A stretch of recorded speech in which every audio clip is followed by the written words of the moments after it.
Oi, gente, tudo bem? Hoje eu vim falar um pouquinho com vocês sobre Deus das Pequenas Coisas, da Arundhati Roy.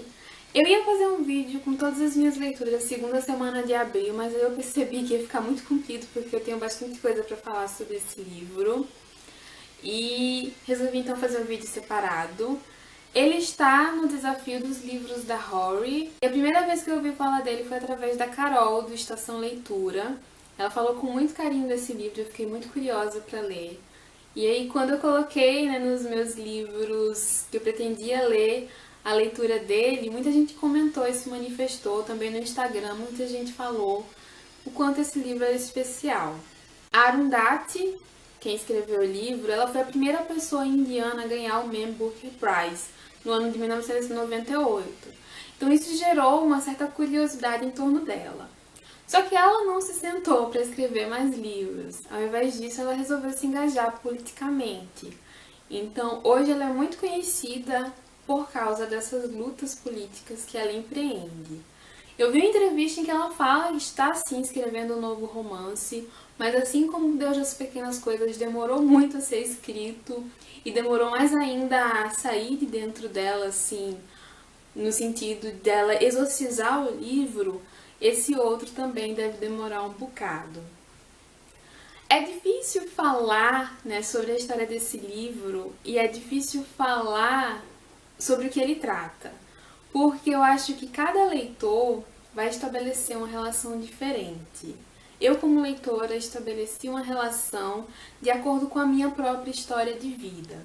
Claro, todo livro a gente faz isso, mas esse em especial, porque ele vai contar a história de 3 gerações de uma mesma família. Então eu acho que as minhas relações com a minha família influenciaram muito a minha leitura.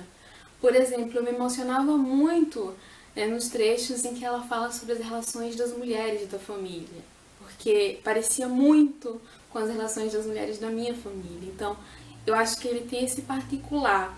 Aqui a gente tem um casal de gêmeos, o Esta e a Rael. Eles têm uma ligação muito especial, apesar de serem gêmeos de placentas diferentes. Os médicos dizem que gêmeos de placentas diferentes são como qualquer casal de irmãos. Mas o Esta e a Rael, eles têm uma relação meio que de completude, o que fica muito bonito na narrativa, porque é como se os dois formassem um só ser, o lado feminino e o lado masculino.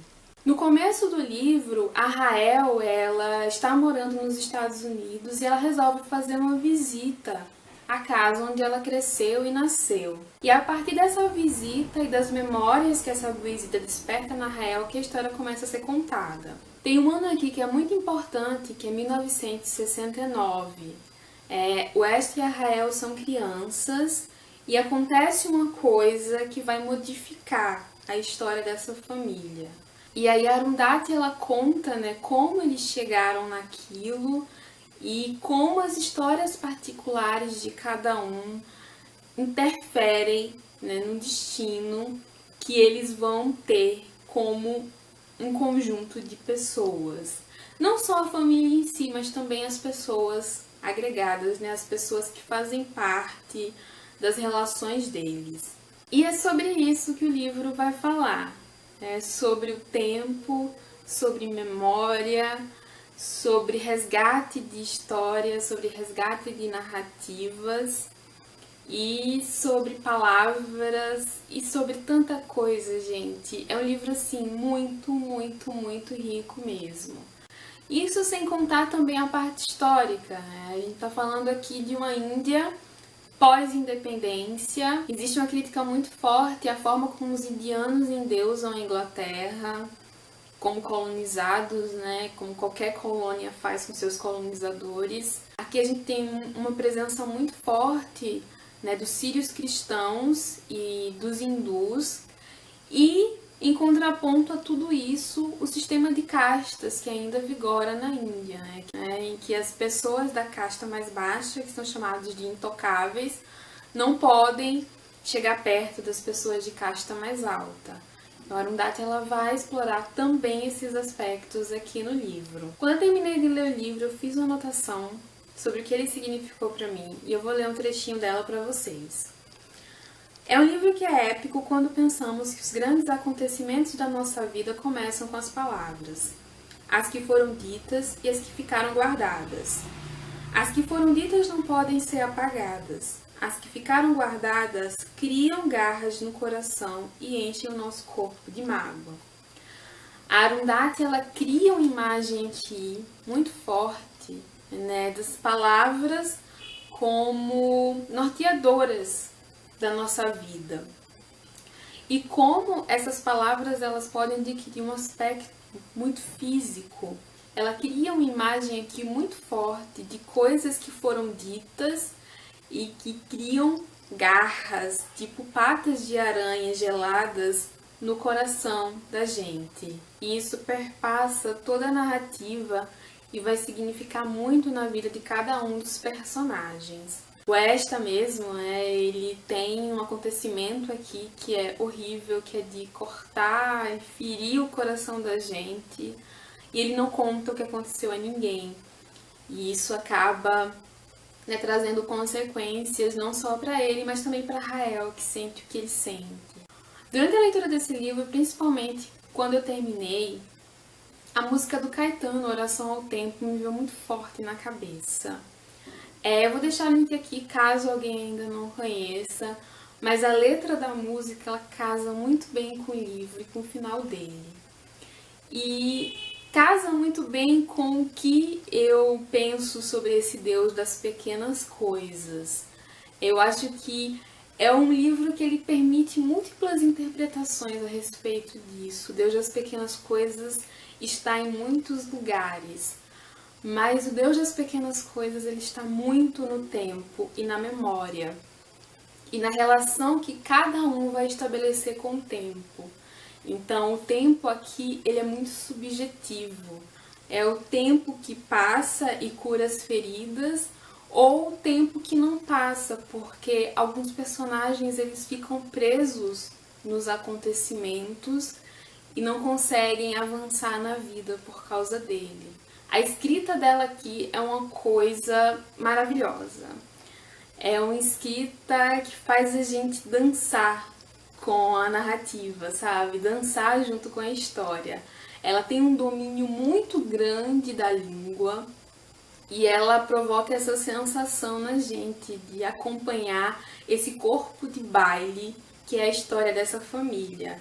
No final dessa edição tem um glossário com as expressões próprias da região da Índia onde a história se desenvolve, mas eu confesso que eu só fui perceber que existia esse glossário no final do livro mesmo.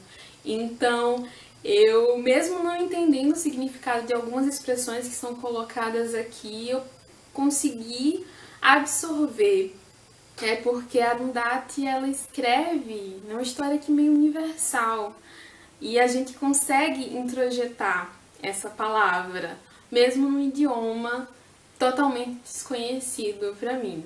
E isso prova o quanto esse livro é muito maravilhoso, porque apesar de ele falar de uma cultura totalmente diferente da minha, ele vai conversar direto comigo. E a literatura é universal por causa disso, né? Porque não importa o idioma, não importa a forma como a história é contada, somos todos seres humanos. E talvez o Deus das pequenas coisas esteja um pouco escondido nesse fato também. Bom, gente, o final desse livro é muito comovente. Pelo menos pra mim foi muito comovente. Eu fiquei muito destruída no final dele. E ele envolve também um acontecimento trágico e a Arundhati me joga um questionamento assim, que eu já faço há muito tempo, mas que foi muito forte quando eu terminei de ler esse livro, que também tem a ver com essa reflexão do tempo, da memória e da construção da nossa narrativa. Bom, a pessoa aqui, né, ela vai ter um acontecimento no seu destino e ela sabe que aquilo vai acontecer porque ela está desobedecendo uma regra e uma norma social. Mas no momento que ela está vivendo, desobedecendo essa regra e vivendo tudo isso, é tão sublime e tão maravilhoso que mesmo sabendo que aquilo não vai dar em boa coisa, ela resolve viver. E aí O Deus das Pequenas Coisas também aparece aí. Bom, é um livro que com certeza eu vou reler muito na minha vida. E quem já leu, vamos conversar aí nos comentários. Um beijo, até o próximo vídeo. Tchau!